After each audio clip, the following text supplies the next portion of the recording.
विद्यार्थी मित्रांनो, नमस्कार. वर्ग 12वी शिक्षणशास्त्र या विषयामध्ये अध्ययन प्रक्रियेमध्ये आतापर्यंत आपण अध्ययन प्रक्रियेची प्रस्तावना, अध्ययन प्रक्रियेची संकल्पना, अध्ययन प्रक्रियेचा अर्थ, व्याख्या, अध्ययन प्रक्रियेचे स्वरूप, अध्ययन प्रक्रियेची वैशिष्ट्य, त्याचबरोबर अध्ययनावर परिणाम करणारे घटक, मग या घटकामध्ये आंतरिक घटक, बाह्य घटक, या सर्व गोष्टींची माहिती आत्तापर्यंतच्या तासामध्ये आपण पाहिलेली आहे. या प्रकरणामधला पुढला जो घटक आहे तो घटक आपण पाहत असताना अध्ययन संक्रमण हा जो घटक आहे, हा अध्ययन संक्रमणाचा घटक या ठिकाणी पाहणं अत्यंत महत्त्वाचं आहे. आता अनुभवाचे स्थलांतर होते किंवा एखाद्या परिस्थितीत मिळालेले ज्ञान कौशल्य याचा दुसऱ्या परिस्थितीत ज्ञान कौशल्य याला अनुकूल अथवा प्रतिकूल असा परिणाम होतो, त्या परिणामाला अध्ययन संक्रमण असे म्हणतात. म्हणजेच जी काही अध्ययनाची परिस्थिती आहे, एका परिस्थितीतून दुसऱ्या परिस्थितीमध्ये प्रामुख्याने जात असताना एक अनुकूल अथवा प्रतिकूल परिणाम त्या ठिकाणी होणं अत्यंत महत्त्वाचं आहे. मग हा जो परिणाम होत असताना प्रामुख्याने संक्रमण, या संक्रमणालाच प्रामुख्याने वाहून नेणे असं सुद्धा म्हटलं जातं. अध्ययन संक्रमणाचे जे काही प्रकार आहेत, हे अध्ययन संक्रमणाचे प्रकार पाहत असताना धन अध्ययन संक्रमण, ऋण अध्ययन संक्रमण, शून्य अध्ययन संक्रमण, हे प्रामुख्याने 3 प्रकार अध्ययन संक्रमणाचे सांगितलेले आहेत. त्यामधला अध्ययन संक्रमणाचा जो पहिला प्रकार आहे, तो अध्ययन संक्रमणाचा पहिला प्रकार या ठिकाणी धन अध्ययन संक्रमण.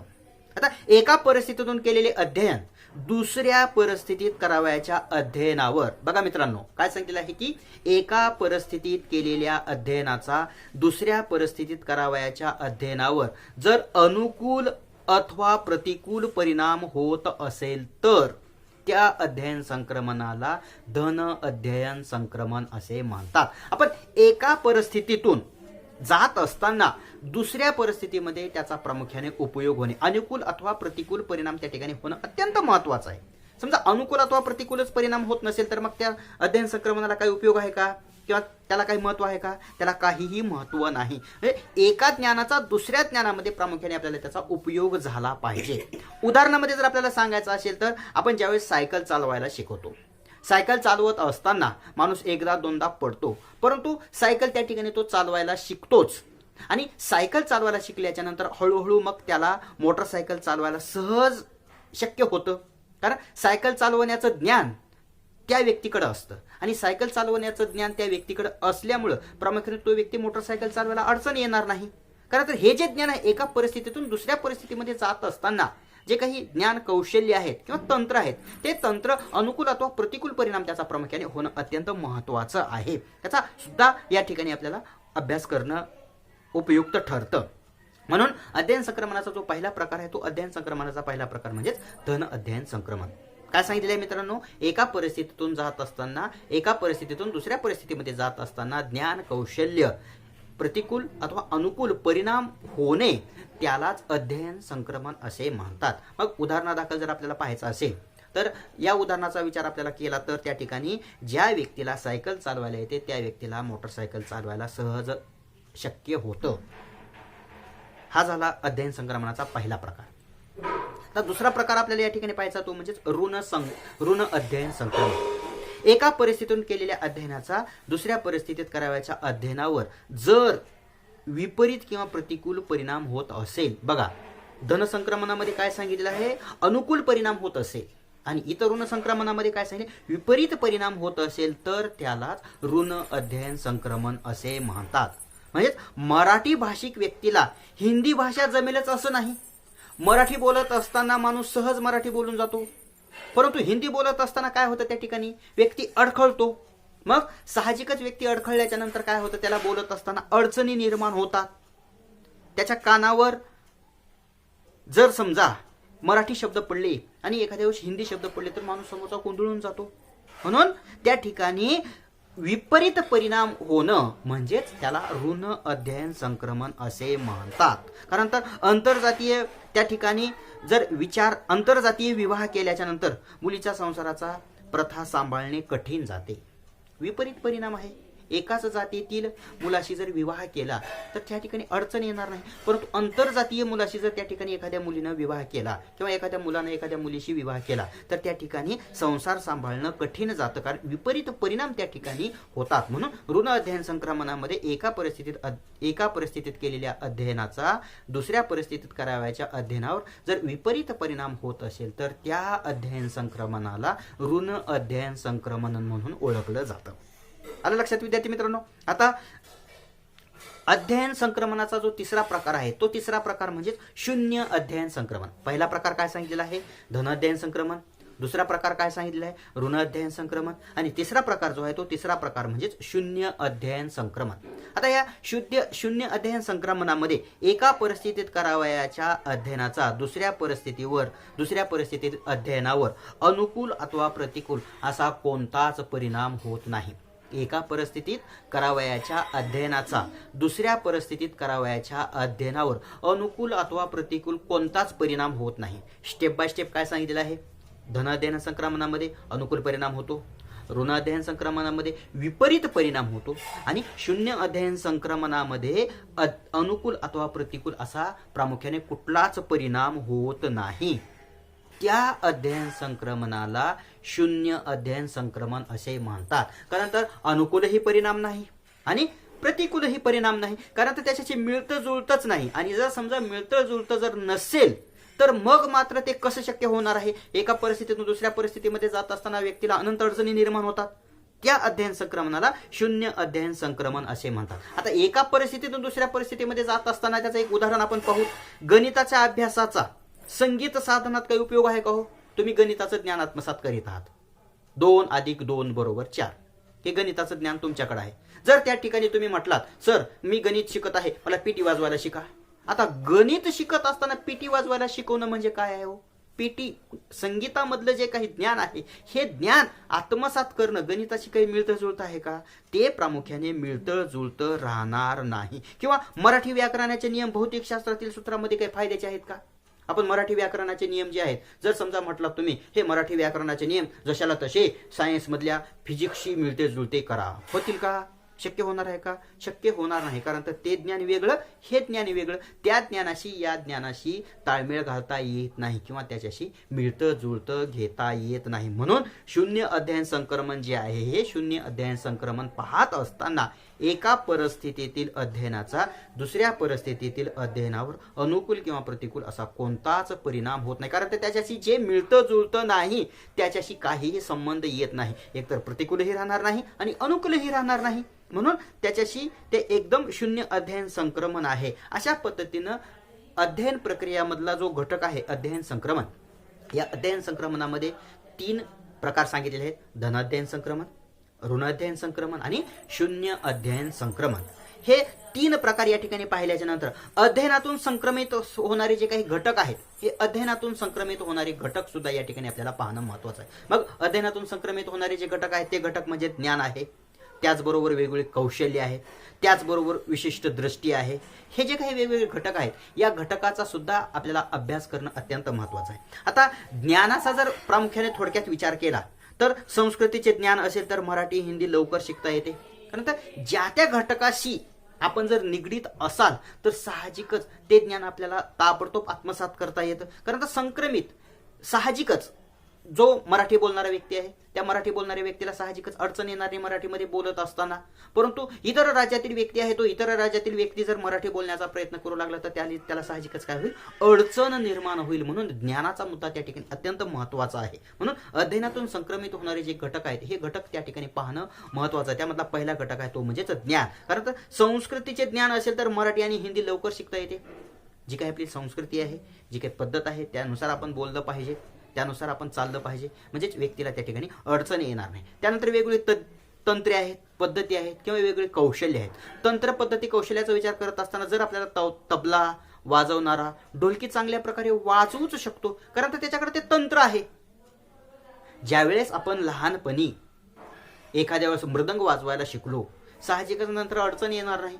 एकदमच मोठं झाल्याच्या नंतर मला मृदंग वाजवायला शिकलं पाहिजे, मला तबला वाजवायला शिकलं पाहिजे, मला ढोलकी वाजवायला शिकलं पाहिजे, असं जर तुम्ही म्हणत असाल तर पुन्हा शक्य होईल का? शक्य होणार नाही. कारण त्याचं जे तंत्र आहे हे तंत्र आपल्याकडे असलंच पाहिजे. आणि तंत्र जर आपल्याकडे नसेल तर मग मात्र प्रामुख्याने त्या व्यक्तीला अडचण आल्याशिवाय राहणार नाही. म्हणून जो काही घटक सांगितले तो घटक म्हणजे तंत्र पद्धती.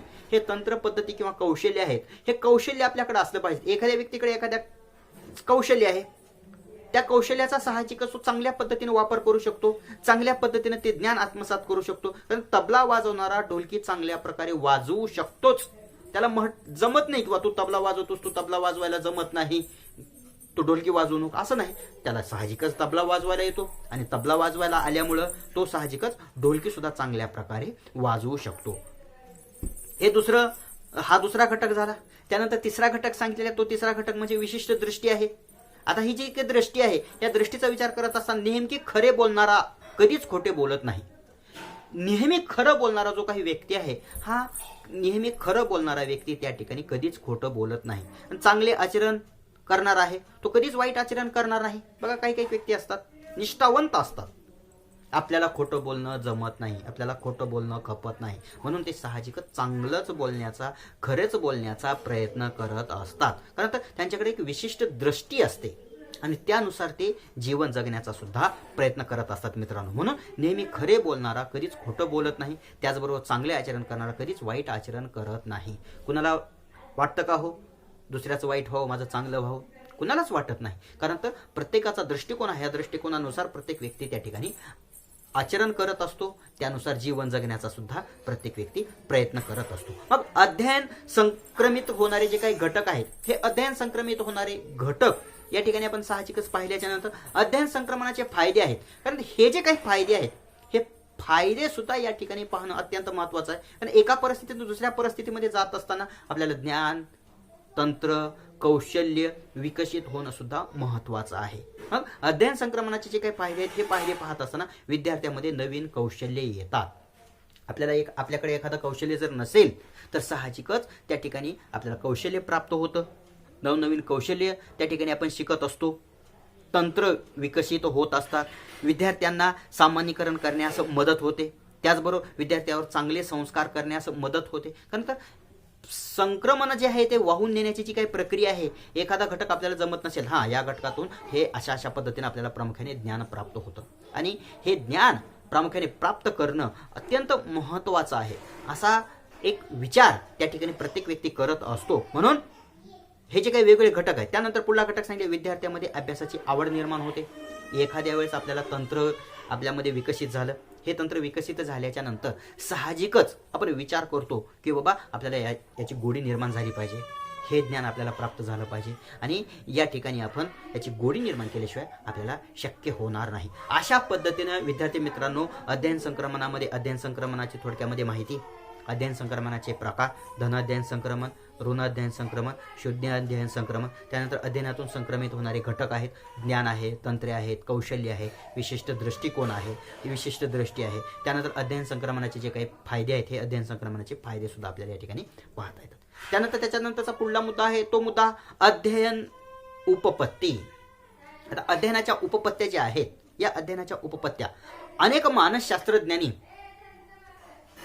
संशोधन केलेलं आहे आणि हे संशोधन केल्याच्या नंतर अध्ययनाच्या ज्या काही उपपत्त्या सांगितलेल्या आहेत या उपपत्त्या या ठिकाणी त्यांनी सांगण्याचा प्रयत्न केलेला आहे. कारण संशोधन केल्याशिवाय त्या ठिकाणी उपपत्ती मांडता येणार नाही आणि त्यापैकीच आपल्याला प्रयत्न प्रमाद उपपत्ती किंवा मर्मदृष्टीमूलक उपपत्ती या उपपत्तीचा सुद्धा थोडक्यामध्ये या ठिकाणी आपल्याला अभ्यास करायचा आहे. आता प्रयत्न प्रमाद पद्धती, ही जी प्रयत्न प्रमाद पद्धती आहे ही प्रयत्न प्रमाद पद्धती या ठिकाणी आपल्याला पाहणं महत्वाचं आहे.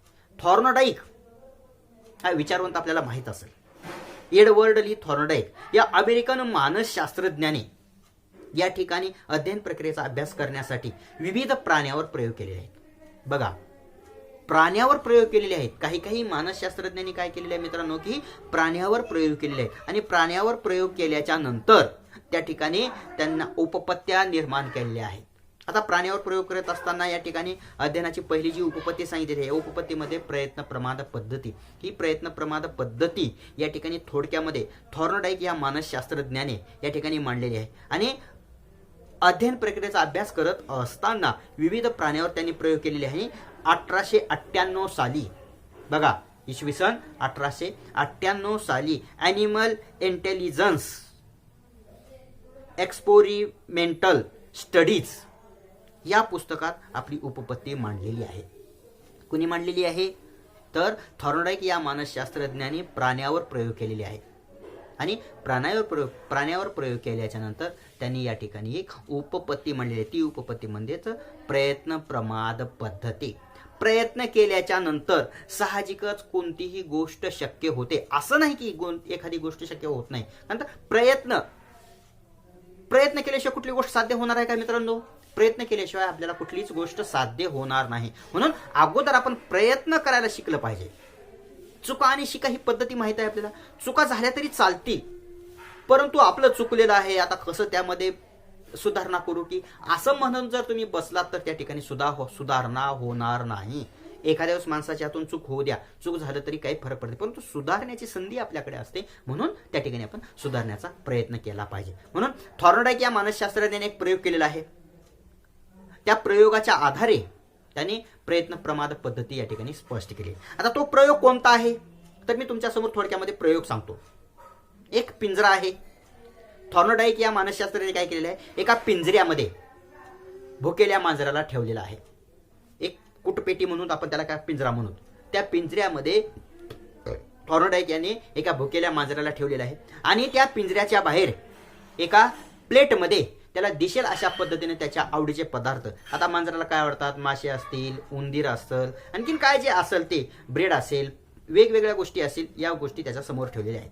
समजा या गोष्टी मिळविण्यासाठी तो भुकेला मांजर धडपड करील.